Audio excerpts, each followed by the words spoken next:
breakers. Leo here at your service alongside Jose Ian, bring you the action. The first game in a best of 5. And the first game we've already seen another unique hero used. Mia, the M in OMG. OMG Mia. All right, if you're going to throw back in a way to the MPL Singapore playoffs, how about that Diablo Benedetta on Lord JM?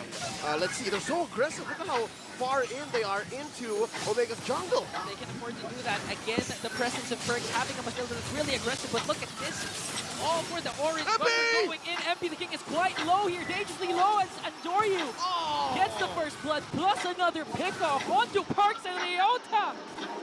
Just extends the lead and gets another kill. That's 3 kills to none for Omega. The new general at the forefront. Who would have thought that the jungle Alice would take almost no time? Quick 3 kills before we even check the emblems. All right, if there are any of y'all planning to play Mia This is it. in your rank, make this build, all right? You still have to trust in the... Oh, all right. Taking a few hits here from Oheb. You have to trust in the early game and put a tenacity on you. Look at that. Look at what the tenacity did for Jay. This is like watching a ranked game, honestly. The head-to-head between Moscow and that Mia. And again, going back to a Blacklist lineup, they still have the luxury of having Perks, being aggressive. He's one of those Matildas that's really aggressive, not defensive, can initiate. And we'll see that if it's going to pay off during the first turtle fight, because so far, Blacklist, they don't have trade. The only real reason it didn't work out about 2 minutes ago was because, number 1, didn't have any spells on him, no kit. They were all at level 1. And second is, Omega leads hard into it. And now, check it out. Okay. There's a hard gun already. It's going to be a retribution battle. And Lord JM will get the turtle, but here comes the hard guard onto Andoryu. Chakni, though, dangerously low as Haji trying to do the lantern flare damage, and Lord JM picks up another kill. Spear of Destruction not going to connect, and now they're working on Ryota here. There's the hard guard. It's going to be... Oh! It's done! Look at the Circling Eagle coming in from... Just look at the response from Blacklist! I mean, we don't have enough time with what they're doing, because it's just really fast again. There's Perks, there's the aggression of Perks with the Matilda. There's no support type Matilda, there's no defensive type of Matilda. When I use the Circling Eagle Guiding Wind, you know it's going forward. With Patat plus cooking that turtle soup as well. Blacklist International understood what went wrong in that first engagement.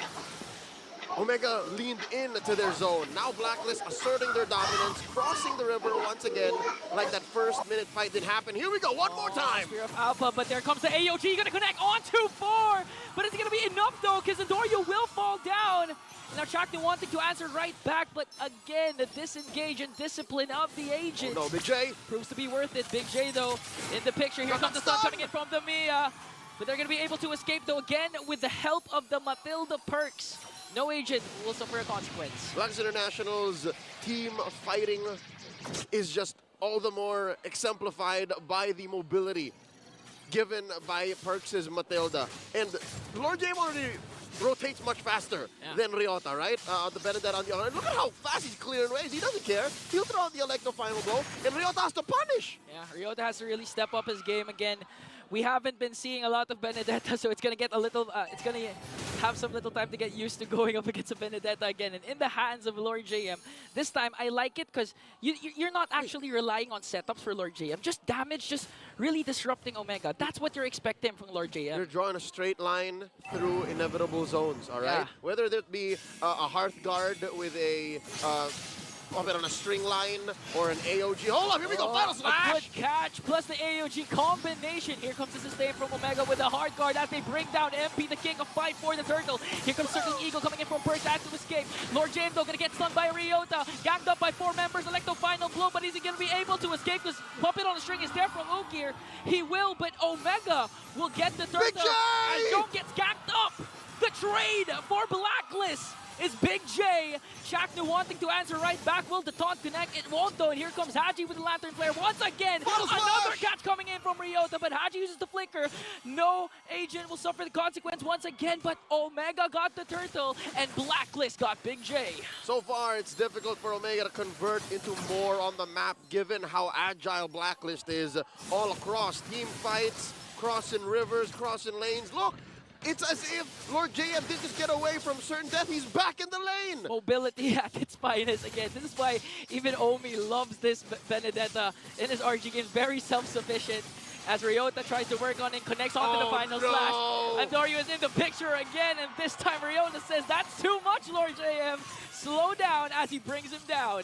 Now Jome, once more, not alone this time. Chaknu in the wings, looking for the flank. That's 4 members of Blacklist. And they think, they know, this is a losing bout. It's in too deep. Second turret down bottom. Jome now forced to defend. It's going to be difficult for this Mia to get into position, given how, again, deep Blacklist can just shove themselves in. This puts him at what? About 1,000 gold behind. Yeah, especially since we've seen just now Haji just spamming the lantern flare onto Jome, used to forced to use the ultimate right away just to avoid the potential death. So how can Jome actually make this work right now? He has the Inspire in terms of positioning, he has the Hidden Moonlight, but if it gets casted just because of the lantern flare, what happens if MP the King catches you with the Spear Alpha or even certainly Eagle coming in from first? I'll tell you now, the answer is so much simpler.